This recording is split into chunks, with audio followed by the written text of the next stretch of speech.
अस्सलाम वालेकुम स्टूडेंट्स, मैं उम्मीद करता हूँ कि आप सब खैरियत से होंगे। तो जो आज का हमारा लेक्चर है, इसमें हम लोग वर्ब करेक्शन के जो हमारे कुछ रूल्स रह गए थे उन पे बात करेंगे।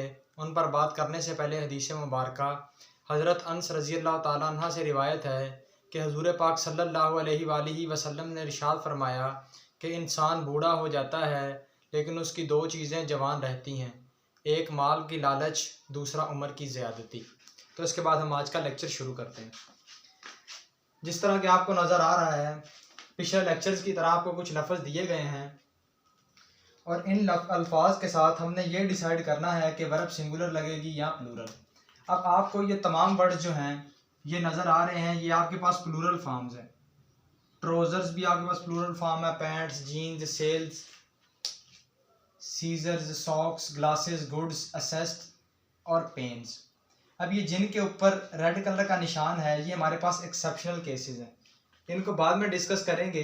सबसे पहले ये देखते हैं कि इन प्लूरल फॉर्म्स के साथ हमारे साथ क्या आएगा। आपने याद रखना है कि ये जितनी भी प्लूरल फॉर्म्स दी गई हैं इनके साथ हमारे पास जो है वो प्लूरल वर्ब इस्तेमाल होगा। इन प्लूरल फॉर्म्स के साथ हमारे पास जो वर्ब होगा वो क्या होगा, वो भी प्लूरल फॉर्म्स हैं और प्लूरल ही वर्ब इस्तेमाल होगा। ठीक है, मतलब इनको एज अ ज़्यादा चीज़ें ट्रीट करेंगे, इनके साथ प्लूरल फॉर्म या प्लूरल वर्ब लगेगी। प्लूरल फॉर्म तो ये पहले ही हैं, इनके साथ प्लूरल वर्ब लगेगा। अब देखें, आपको मिसाल दी गई है, scissors dash lying on the table. क्या वो कहता है कैंचियाँ क्या है, dash lying on the table, या कैंची dash lying on the table, are lying on the table.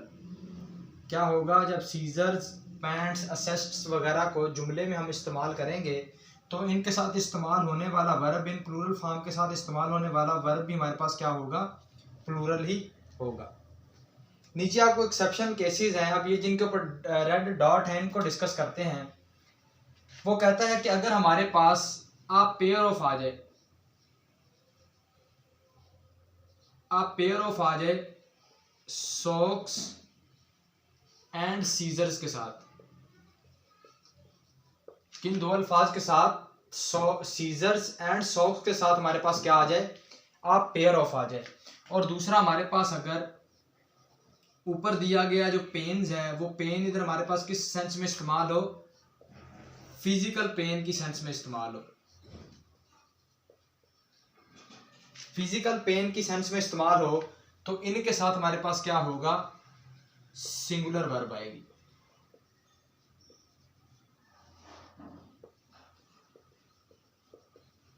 ठीक है, अगर तो ये हमारे पास प्लूरल फॉर्म के अंदर इस्तेमाल हो रहे हैं, इनके साथ आप पेयर ऑफ नहीं है, इन दो अल्फाज के साथ आप पेयर ऑफ नहीं है, तो ये अपने साथ वर्ब लेंगे प्लूरल। लेकिन अगर ये हमारे पास इन दो अल्फाज से पहले आ गया आप पेयर ऑफ, तो हमारे पास ये क्या बन जाएगा, इनके साथ जो वर्ब आएगा वो सिंगुलर आएगा। और अगर इसी तरह हमारे पास ये जो पेन्स है यहाँ पे, अगर ये पेन्स के साथ क्या किया हम, कोई जो हमारे पास पेन है वो फिजिकल पेन आ गई। यहाँ पे जो पेन है इसका पेन्स है, इसका मतलब है कोशिश करते हुए जो उसको पेन का सामना करना पड़ा वो हमारे पास है पेन्स। लेकिन अगर कोई फिजिकल पेन मतलब सर में दर्द है, चोट लग गई, बाजू में दर्द है, या इस तरह कोई जिस्मानी दर्द है, तो उस सेंस में हमारे पास ये पेन्स नहीं होगा बल्कि पेन होगा। ठीक है, इसके साथ से एस हट जाएगा और इसके साथ वर्ब आएगी सिंगुलर। इसकी मिसाल देखते हैं। आप पेयर ऑफ, मतलब सीजर से पहले क्या आ गया हमारे पास, आप पेयर ऑफ आ गया, तो इधर क्या आएगा, इज लाइंग। वर्ब कौन सा हो जाएगा हमारे पास, सिंगुलर हो जाएगा, प्लूरल से सिंगुलर में कन्वर्ट हो जाएगा। ठीक है, मुझे उम्मीद है ये 12वां रूल आपको समझ आ गया होगा। उसके बाद जो रूल नंबर 13 है इसमें भी आपको कुछ लफ्ज दिए गए हैं, army, jury, committee, team, party and assembly.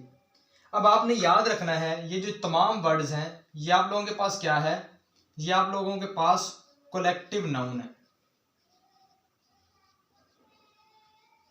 क्या है आप लोगों के पास, कलेक्टिव नाउन है। अब आपने दूसरी पॉइंट, पहला पॉइंट कलेक्टिव नाउन है, दूसरा इनको आप सिंगुलर और प्लूरल दोनों वर्ब इनके साथ क्या कर सकते हो, लगा सकते हो। पहला पॉइंट क्या है, कलेक्टिव नाउन है। दूसरा सिंगुलर और प्लूरल वर्ब दोनों इनके साथ हम क्या कर सकते हैं, इस्तेमाल कर सकते हैं। तीसरा पॉइंट ये आता है कि कब हम सिंगुलर वर्ब लगाएंगे और कब प्लूरल वर्ब या प्रोनाउन इनके साथ इस्तेमाल करेंगे। अब अगर तो ये एक यूनिट के तौर पे काम कर रहे हैं, अगर तो ये एक यूनिट के तौर पे काम कर रहे हैं तो इनके साथ वर्ब आएगा सिंगुलर। एक यूनिट के तौर पे, बतौर एक यूनिट, तमाम एक क्या कर रहे हैं, एक यूनिट के तौर पे काम कर रहे हैं, तो हमारे पास क्या आएगा, यूनिट के तौर पे काम कर रहे हैं, वर्ब आएगा सिंगुलर। लेकिन अगर ये यूनिट के तौर पे नहीं काम कर रहे बल्कि एज अ सिंगल हम इनको क्या कर रहे हैं, डील कर रहे हैं, तो ये हमारे पास इनके साथ वर्ब क्या आएगा, प्लूरल वर्ब आ जाएगा। ठीक है। अगर मिसाल के तौर पे ये हमारे पास एक यूनिट के तौर पे यूनाइटेड हैं, ये सब ही तमाम के तमाम लोग एक ही, हम उनको एक ही चीज़ मान रहे हैं, तो हमारे पास इनके साथ वर्ब आ जाएगा सिंगुलर। लेकिन अगर हम उनको एक ही चीज़ नहीं मान रहे बल्कि उन तमाम को अलग, उस में जो अफराद शामिल हैं उनको अलग-अलग डिस्कस कर रहे हैं, एज ए यूनिट नहीं ले रहे, तो उनके साथ जो वर्ब इस्तेमाल होगा वो हमारे पास प्लूरल होगा। अब नीचे आपको मिसाल दी है, वो कहता है the committee dash United on the issue, the committee is United.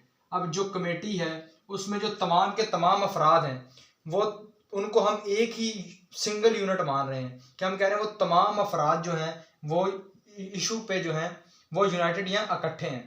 अब हम उनको, तमाम अफराद को एक ही चीज़ मान रहे हैं, मतलब वो तमाम के तमाम एग्री हैं। ठीक है।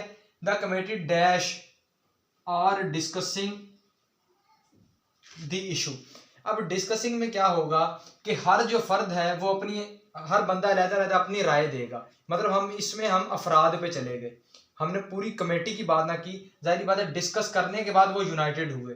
सबसे पहले तो डिस्कस करेंगे, उसके अंदर हर फर्द अपना क्या करेगा, रोल प्ले करेगा। जब हम लोग हर फर्द की अलग-अलग बात करेंगे तो हमारे पास प्लूरल वर्ब आ जाएगी। जब हम उनको यूनाइटेड करेंगे या सिंगल यूनिट के तौर पे उनको लेंगे तो हमारे पास उसके साथ सिंगुलर वर्ब आ जाएगी। तो ये थे हमारे आज के 2 रूल्स, मुझे उम्मीद है आपको समझ आ गई होगी। तो ये था हमारा आज का लेक्चर जिसमें हम लोगों ने नेक्स्ट 2 रूल को पढ़ा। इंशाल्लाह इसके बाद हमारा एक आखिरी तकरीबन रूल रह गया है, उसको डिस्कस करेंगे। नेक्स्ट वीडियो तक के लिए इजाज़त दीजिए। अल्लाह हाफिज़।